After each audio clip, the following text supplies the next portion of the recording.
Në kulmin e sezonit turistik, Gjirokastra po përballet me ankesa të shumta nga vizitorët për rritjen e ndjeshme të çmimeve në shërbim dhe akomodim.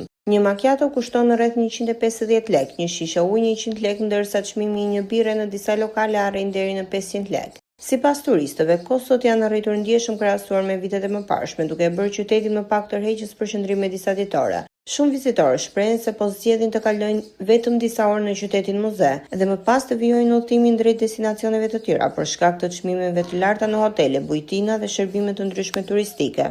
Raportime të ndryshme tregojnë se edhe tarifat e akomodimit kanë pësuar rritje të konsiderueshme gjatë sezonit veror, duke ndikuar drejt për drejt në vendimet e turistëve për kohëzgjatjen e qëndrimit të tyre. Ndërsa numri i vizitorëve mbetet i lartë, ekspertë të turizmit paralajmërojnë se rritja e pakontrolluar e çmimeve mund të ndikojë negativisht në imazhin dhe konkurrueshmërinë e Gjirokastrës, si një nga destinacionet më të rëndësishme turistike në vend. Apo rrezikon Gjirokastra të humbas turistët për shkak të çmimeve të larta? Kjo është një pyetje që kërkon reflektim si nga bizneset lokale, ashtu edhe nga institucionet përgjegjëse për zhvillimin e turizmit në qytet.